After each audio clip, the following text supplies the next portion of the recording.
Tapi today ન્યૂઝમાં આપનું સ્વાગત છે. તાપી જિલ્લા સાયબર ક્રાઇમ પોલીસની પ્રશંસનીય કામગીરી.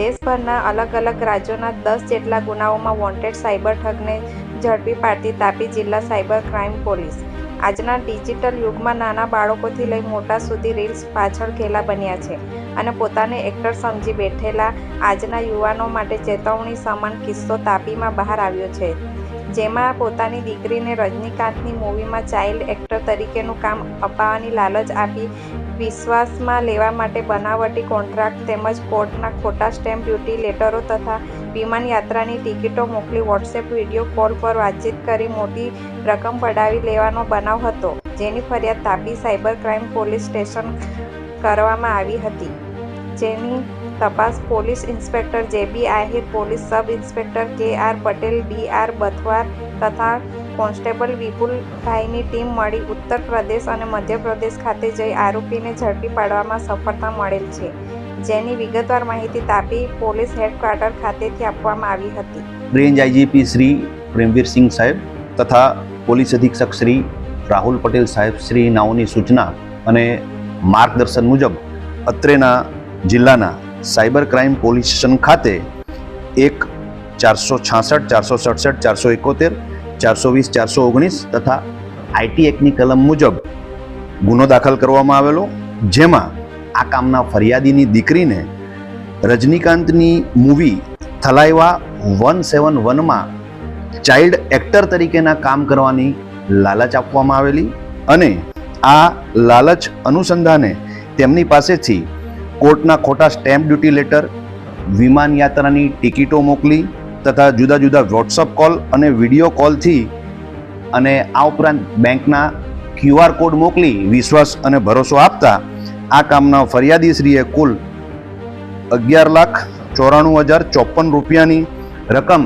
આ કામના આરોપીના બેંક એકાઉન્ટમાં ટ્રાન્સફર કરેલી અને સદર ગુનો દાખલ કર્યા બાદ IP એડ્રેસ તથા અન્ય ટેકનિકલ એનાલિસિસને આધારે પૂર્ણ તપાસ કરી ઇન્ટરનેટ એડ્રેસ વેરીફાઈ કરી અત્રેના જિલ્લાના police inspector Shri J B. Ahir તથા સાથેના PSI ડી.આર. બથવાર અને PSI કે.આર. પટેલ તથા પોલીસ કોન્સ્ટેબલ વિપુલભાઈ લાભુભાઈની ટીમ બનાવી ઉત્તર પ્રદેશ તથા મધ્યપ્રદેશ રાજ્ય ખાતે મોકલવામાં આવેલ અને સદર ટીમને મધ્યપ્રદેશ ખાતે સફળતા મળતા આ કામના આરોપી હર્ષદ આનંદપાલ સપકાલ રહેવાસી નાસિકની ધરપકડ કરવામાં આવેલી છે.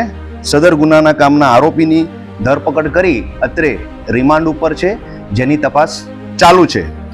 આ કામના આરોપીની મોડસ ઓપરેન્ડી જોવામાં આવે તો સદર આરોપીએ પોતે સુરેશકુમાર બનીને આ કામના ફરિયાદીશ્રીને કોલ કરેલ છે અને આ સિવાય ઇન્વેસ્ટિગેશનમાં બહાર આવેલી હકીકત જોતા આ કામના આરોપીએ સુરેશકુમાર ઉપરાંત પિયુષ શર્મા, હર્ષ નાગપાલ, પ્રિતેશ જૈન જેવી જુદા જુદા નામોથી પોતે કાસ્ટિંગનું કામ કરતા હોય તેવી ઓળખ આ કામના જે ભોગ બનનાર છે એમને આપેલ છે.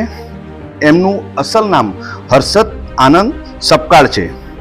આ કામના જે આરોપી છે એ કુલ 10 ગુનામાં વોન્ટેડ છે, જે પૈકી રાજસ્થાન, કર્ણાટક, મધ્યપ્રદેશ તથા મહારાષ્ટ્ર રાજ્યોનો સમાવેશ થાય છે. આ 10 રાજ્યોને એની જાણ કરવામાં આવશે. આ સિવાય આ કામના આરોપી વિરુદ્ધમાં NCCRP પોર્ટલ ઉપર કુલ 8 ફરિયાદો દાખલ થયેલી છે અને જેની તપાસ પણ ચાલુ છે. આરોપીનો પોતાનો ગુનાહિત ઇતિહાસ જોવામાં આવે તો આ કામના જે આરોપી છે એની અગાઉ 6 ગુનામાં ધરપકડ થઈ ગયેલ છે.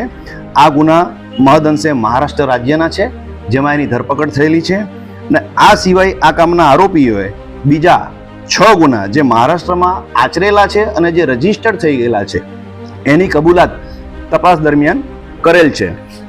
આ કામના આરોપીની મોડસ ઓપરન્ડી અનુસંધાને ડિટેલમાં જણાવું તો આ કામના આરોપીએ જુદા જુદા ન્યૂઝપેપર જેવા કે times of India, Hindustan metro, ફિલ્મી બીટ, ANI ન્યૂઝ વગેરે ઉપર જાહેરાતો કરી અને આ ફ્રોડ કરેલ હોવાનું તપાસ દરમિયાન ફરિદ થયેલ છે અને આ કામના આરોપીઓને લગતી માહિતી જુદા જુદા ન્યૂઝના પાને પણ મળી આવેલ છે.